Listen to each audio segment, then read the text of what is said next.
Short game skills to improve your score. Every decent golfer has a good short game.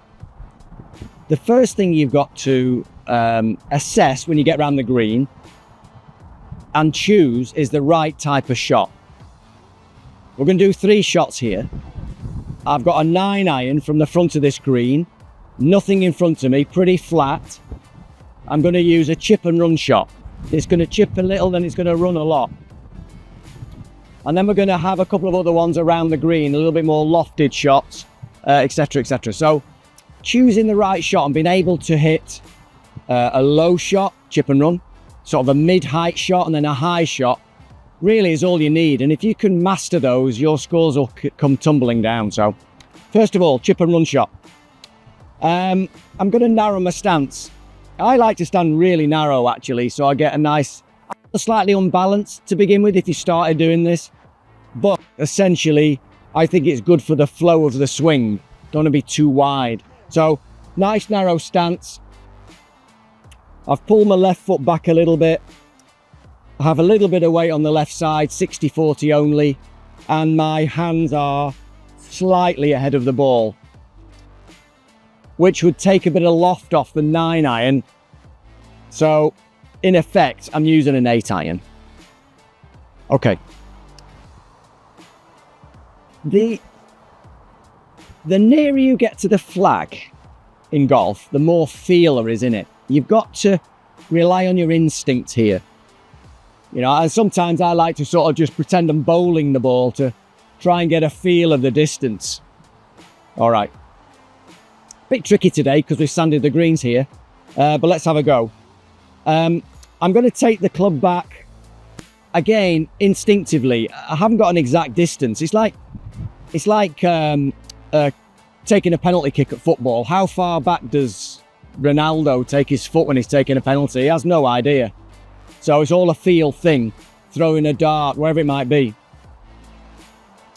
So I'm going to trust my instinct. What I do know is it's not a big swing, it's only a tiny shot.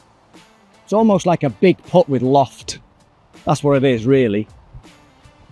So, a few of these, trying to get the distance, feel in my hands and arms. Narrow stance, weight left. Go down the grip a little bit. And away we go.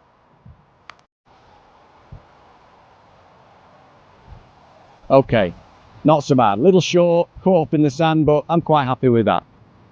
We'll move on to a mid-flighted shot next.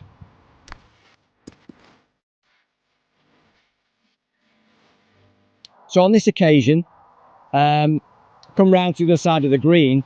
I can't use a chip and run shot, which is the go-to, really. It's the simplest one, the chip and run, the low one, because I've got the edge of the bunker to go over. But it's not so close. I've got a bit of space between the edge of the bunker and the flag, so I don't have to get fancy and do a lob shot or anything like that. So I've chosen my 52-degree wedge. Same things apply though. I'm trying to get some feel for it. You know, the sort of the underarm thing. Again, it's all quite instinctive. I haven't got an exact backswing. I just know that I don't want to get too long and then decelerate, or too short and shove it. That's not a good rhythm. I'm after a rhythm here to it. All right. I'm going to trust my instincts. Same things apply though. I've got a little bit of weight left. I'm still standing narrow. I really like to stand narrow. And hands forward a little bit again like this. Just a little bit of lean in the shaft.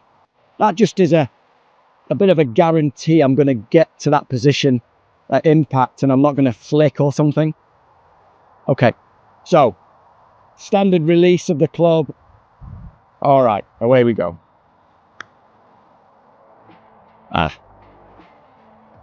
Should have carried that further. It got a bit of a kick to the right.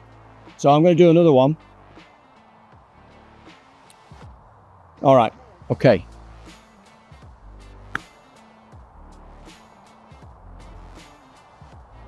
Okay, that gives me a 2-foot putt for par. So, yeah, you know, that neck of that bunker, these things happen. You know, sometimes we just can't build in everything exactly. Next up, we're going to go for a 60-degree lob wedge, which will be really near the edge of the bunker, not much space, a really nice high shot, quite high risk, but one that we do need from time to time. we've come round further still to the right hand side of the green. Nice big bunker here. Very little space to play with in terms of green to land on. To boot, it's also slightly downwind, so it's quite a tricky shot, this. You know, a higher handicapper, not too confident with this type of shot, you know, play over to the right of the flag, play into the heart of the green, give yourself 2 putts. All right, I'm going to go for the flag. I'm going to try and hit it high. I've got my sort of favourite 60-degree wedge here. Again, I might stand a little wider because I'm going to make somewhat of a bigger swing. It's a more lofted club than the 9-iron, clearly. So, again, it's all about letting the weight of the club now. It almost goes back into our video of the half swing, if you remember, if you watched it on the channel, where I get to half swing and just let the weight of the club drop down. Okay, I can do that with this. It's quite a much longer swing. It's 60 degrees. It should just pop it in the air. Indeed, that's what I'm going to try. I'm going to try and stay relaxed. I'm going to try and keep my grip. I'm ignoring the bunker. I'm ignoring the trouble. I might even open the face a little bit just to give me an extra bit of loft.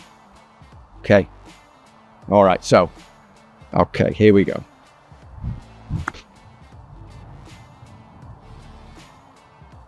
All right. So, I'm happy with that.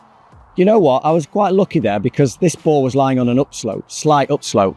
It's only a few inches, but it really helped me have confidence to hit the ball in the air.